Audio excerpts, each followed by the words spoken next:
This is Cerro Rico, also known as the mountain that eats men. At its base is the city of Potosí. At 13,343 feet, or 4,067 meters, it is one of the highest and most unique cities anywhere on Earth. Interestingly, it exists for one reason and one reason only: to support the mine deep within the mountain itself, known as the Potosí mine. For all of the horrible mines that have been covered on the channel, none of them even come close to this one. Even today, some estimates place the death toll at 300 men every single year. Consider this though. Men have worked there or have been forced to work there for almost 500 years continuously. So in this video, we're going to look at the mountain, the mine within it, the men forced to work there, and the truly horrific conditions that have existed there since it was discovered in 1545.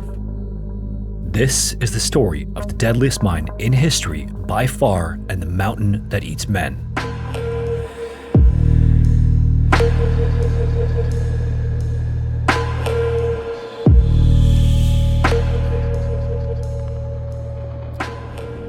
One evening in 1545, an indigenous prospector named Diego de Hualpa was out in the Andes Mountains of Bolivia, desperately searching for one of his lost llamas.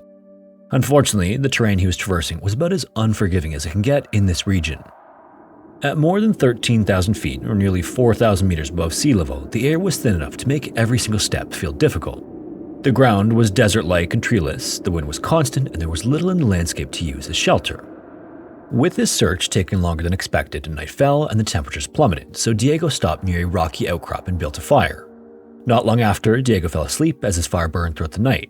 By morning, something about the stone around him had changed. Where the fire had burned against the rock, a thin line of metal had surfaced. Diego then took a closer look at the small thread revealed in the ash, and when he did, he immediately recognized it. Through sheer happenstance, Diego had discovered silver ore. At first, he kept the discovery to himself. He began removing small amounts from the site and bringing them back secretly before selling what he could without drawing attention to himself. And for a time, this strategy worked, but eventually Diego told a friend about what he'd found, and he asked him to help work the site. It was an arrangement that sounded fruitful in the beginning, but it didn't last. Whether because of a disagreement or simple carelessness, Diego's silver secret began to spread. Soon enough, word of the discovery reached Spanish colonists in a nearby mining settlement, including men who understood exactly what a find like this could mean. Once they realized what Diego had uncovered, they moved quickly to the unique mountain where the discovery was made. This mountain rises sharply from the surrounding land, and its reddish slopes are visible from quite a distance away. For generations, it was tied to older beliefs and was a symbol of sacred tradition to the nearby citizens, but with Diego's find, the mountain was about to mean so much more. Rather quickly after word got out, the mountain was claimed by the Spanish and the first cuts were made to its surface. Silver ore was then taken out and carried down. The more this occurred, the more people showed up to lend a hand, and what had been an isolated place began to draw attention from far beyond the surrounding region. Diego himself, unfortunately, didn't gain much from what followed. In fact, later accounts suggest he was looked down upon for not revealing his discovery sooner. But the discovery of silver changed literally everything in ways no one at the time could have imagined.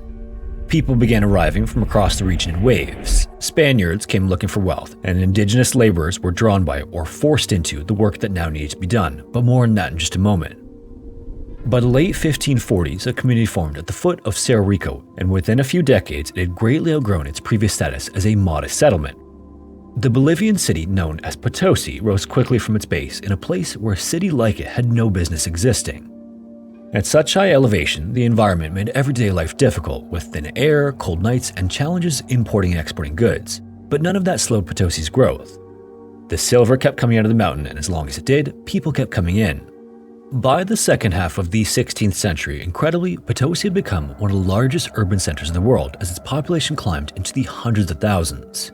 At its peak, it was larger than Madrid, Rome, and Paris, and it was even said to be several times the size of London at the time.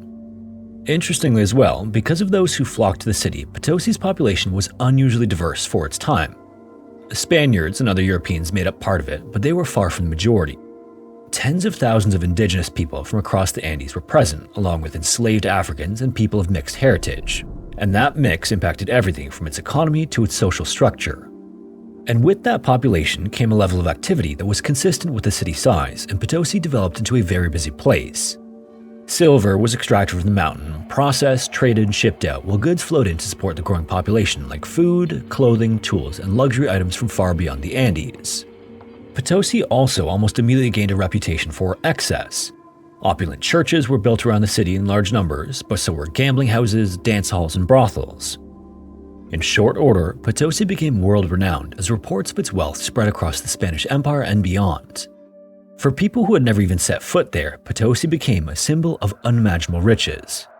With that said though, the city's entire existence depended on one thing and one thing only. Every building, business, and person there was tied in some way to Cerro Rico. When production increased, the city expanded, and when it slowed, everything and everyone was subject to the impact. There was no separating Potosí from the mountain that rose above it. The city existed because of Cerro Rico, and everything about it was built around what came out of the ground. And near the end of the 16th century, it had become clear this was not just another mining town. In fact, just before the turn of the 17th century, Cerro Rico was already producing a massive share of the world's silver. Shipments left South America and were carried across the Atlantic Ocean to Spain, where they were turned into coins and used to finance the empire's operations. Before Potosí burst onto the world scene, there had been periods where the global supply of these metals couldn't keep up with the demand. That all changed once the mine was in full operation. It allowed Spain to stabilize its finances and expand its influence. Wars in Europe, which required enormous amounts of money to sustain, were funded in large part by what came out of this one mountain. During its peak years, the output from Potosí was so large that it literally influenced prices and trade patterns in places thousands of miles away. Back in the Andes, though, the process that made all this possible was becoming more demanding as the decades passed. The earliest, richest deposits were the easiest to extract. As those began to run out, maintaining the same level of production required more effort, organization, and perhaps most importantly, labor. The operation at Cerro Rico began as just a series of individual efforts, but with the significance of Potosí's silver to global markets, it needed to become something much more structured. The Spanish crown eventually took notice of this and believed the wealth coming out of the Bolivian mountain had become too important to leave unregulated. When Francisco de Toledo arrived as viceroy in Peru in the early 1570s, that was the situation he stepped into. The Spanish crown depended on silver from Potosí, but the output had begun to slip. In response to this growing issue, Francisco introduced a series of reforms designed to stabilize and increase production. One of the most important of these changes was the expansion of mercury-based refining. Lower-grade ore, which had previously been difficult to process, could now be treated and made profitable with the use of mercury. To support this, new infrastructure was built, including a network of reservoirs to provide water for the refining mills, but none of that worked without labor. In addressing that problem, Francisco's most significant move was the formal introduction of what was known as the Mita. This was a system of draft labor adapted from earlier Andean practices, but updated to meet colonial needs. And in basic terms, under this system, indigenous communities were required to supply workers to the mine in Potosí on a rotating basis. The rules of the Mita made men between the ages of 18 and 50 subject to a draft.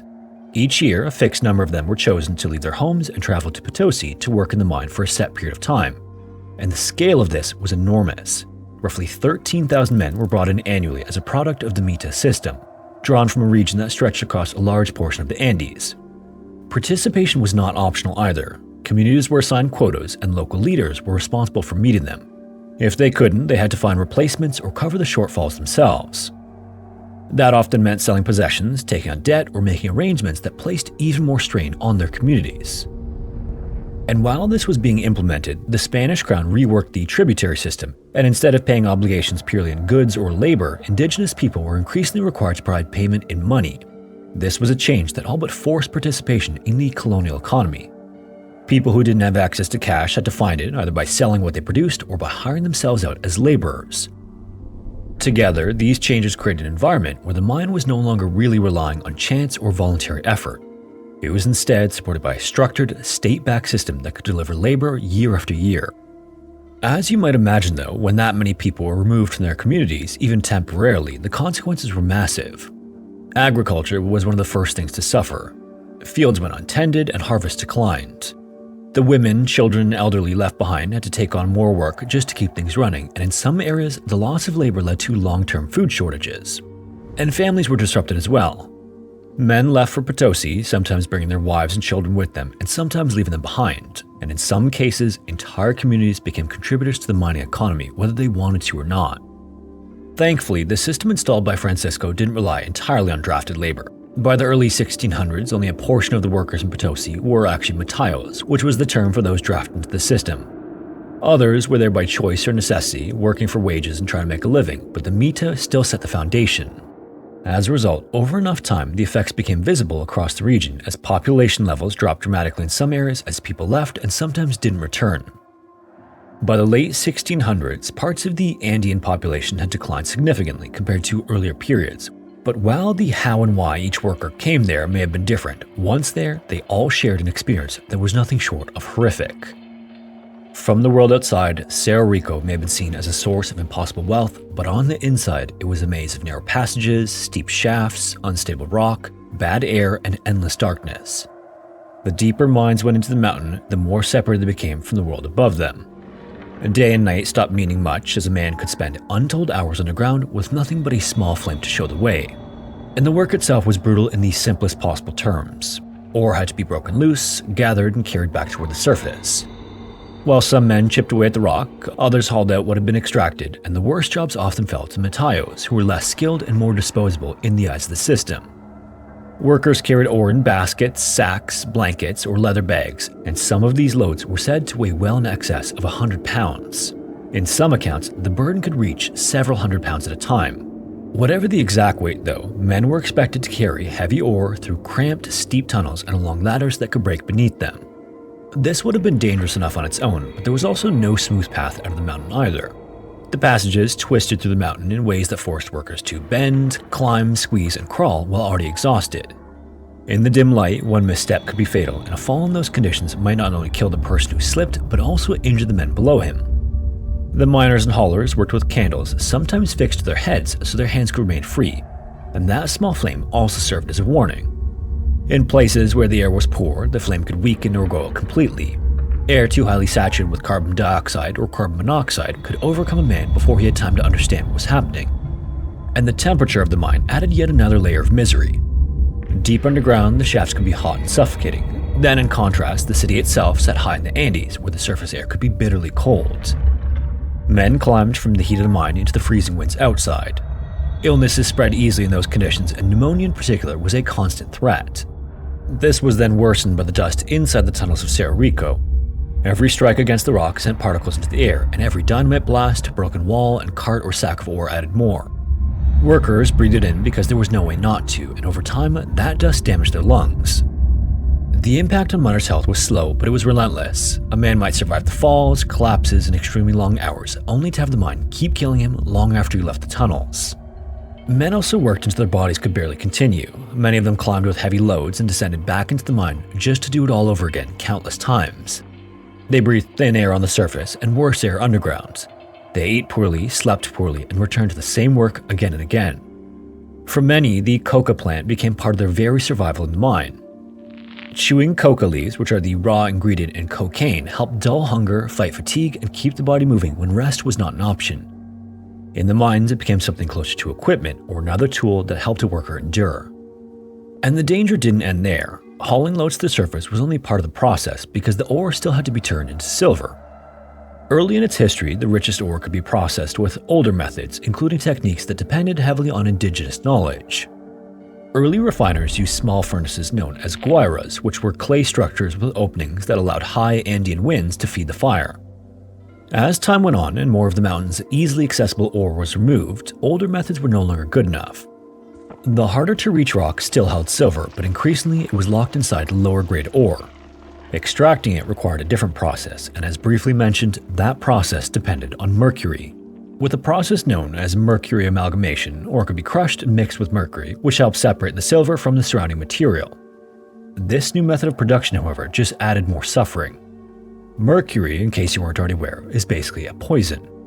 The people who handled it, breathed its fumes, worked around it, or processed ore with it were damaged slowly and permanently. This created an environment where men working inside the mines faced one kind of death, while those working above ground faced another. To the Spanish crown, this mattered little. Mercury amalgamation was a breakthrough that extended the life of the mine and made lower quality ore profitable.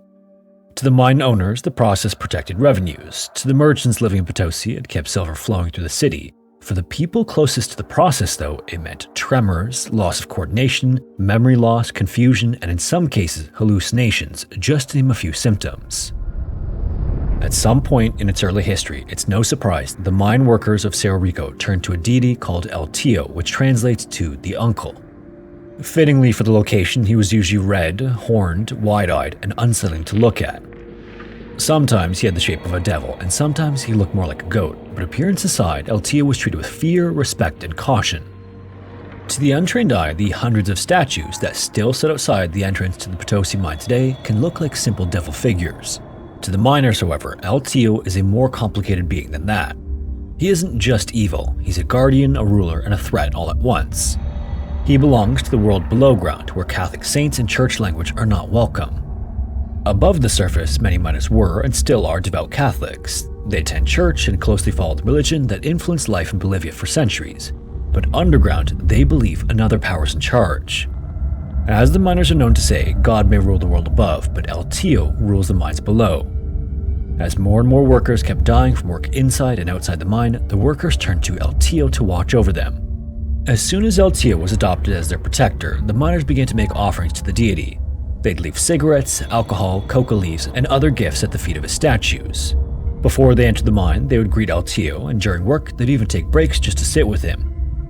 According to the lore, El Tío does not like being left by himself, so workers would stop what they were doing, sit with the idol, and share smoke with him. The offerings are more than just a decoration to lay at the foot of El Tío statues too.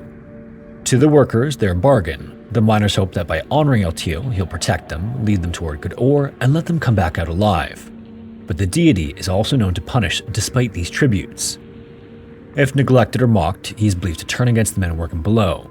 A collapse, an accident, or bad stretch of mining might be blamed on someone violating a taboo or failing to show El Tío the proper respect.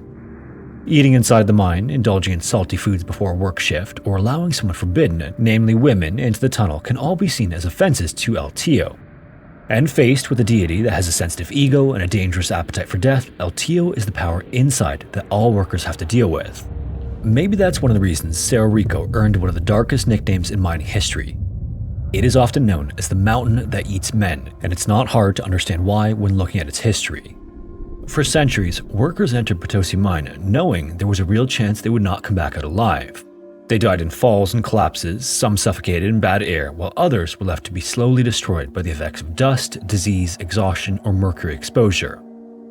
And because of all of that, Potosí became associated with death on an almost unimaginable scale. In 1971, Uruguayan writer Eduardo Galeano suggests that Cerro Rico may have claimed around 8 million lives across the colonial period. It's a staggering figure that would easily make Potosí the deadliest mine in human history, but Eduardo's claim should be treated with caution.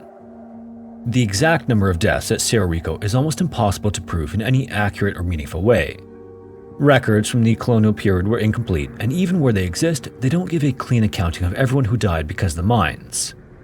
Other accounts suggest that number is closer to 2 million deaths, which still keeps Potosí in rarefied air when it comes to death in world history.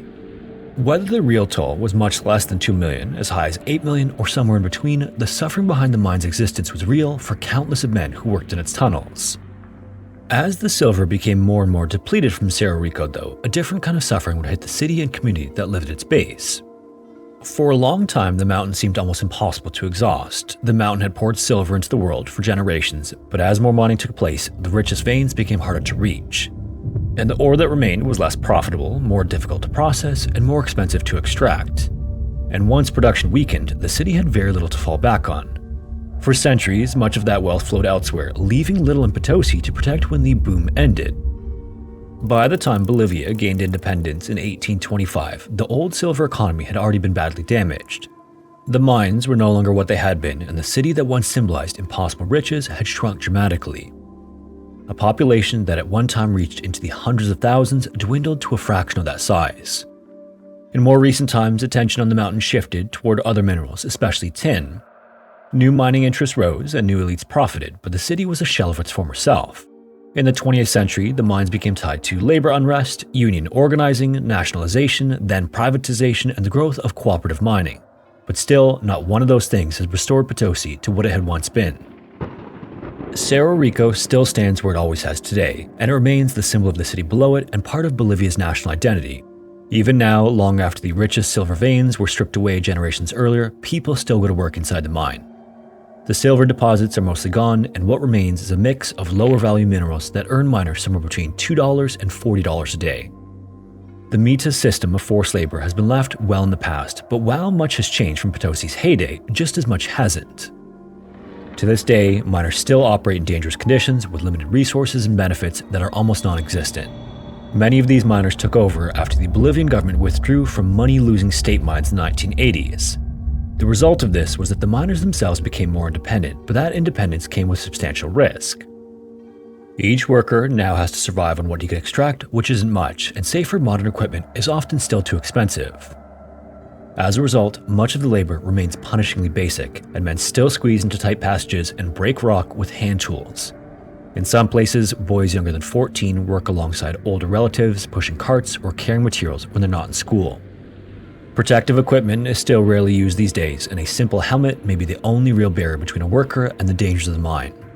The tunnels are still narrow, dusty, and poorly ventilated.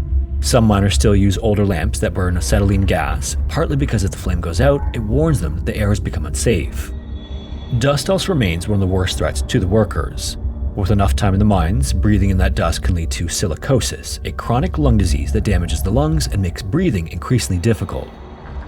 For many miners, the disease is actually an expected outcome of the job they do, contributing to a shocking life expectancy that doesn't exceed 40 years. The old tunnels are also collapsing with alarming regularity, and rock falls on a near constant basis. These and the mine's many other dangers cause an average of roughly 300 deaths per year. In recent years, the high number of deaths inside Cerro Rico has contributed to fuel debate about whether mining should be restricted or stopped altogether. But the solution is far from that simple. Potosí as a city is poor, and mining is one of the few jobs that can pay more than many alternatives. For families with limited options, the mountain is dangerous, but it also provides income, however modest it might be. After centuries of extraction, Cerro Rico is also terribly unstable. The mountain is riddled with tunnels from nearly 500 years of mining, and parts of it have already sunk inward. What remains above ground is not what it once was, and the mountain now stands hundreds of feet shorter than it did when the Spanish first began mining. Engineers believe it will continue to lose height, gradually collapsing into a flatter shape. Even with all of this though, families still live on the mountain. Roughly 180 households sit on ground that is slowly shifting and sinking beneath them. And inside those structures, walls crack as the earth settles. During the rainy season, the risk increases and entire sections of the mountain can give way without warning. At the same time, mining activity has not slowed. Thousands of men still work inside Cerro Rico. Estimates vary, but even the lower figures place the number at around 10,000. In 2025 alone, nearly 100 people died in mine-related incidents just through to September, and of those, 90 were killed directly inside the mine itself. Now, before making this next point, it's important to say this is speculative because there are no reliable long-term records. But just as a rough thought experiment, if we take the reported figure of around 90 deaths in 2025 and assume that today's death rate is likely lower than it was in the past because safety standards have generally improved, then extrapolating that rate back to the year 1600 gives you roughly 38,000 deaths. Take the higher 300 figure I just mentioned, and that number jumps to more than 127,000. When the mine was at its peak and conditions were far worse than they are today, you can easily imagine how the true number could be much higher.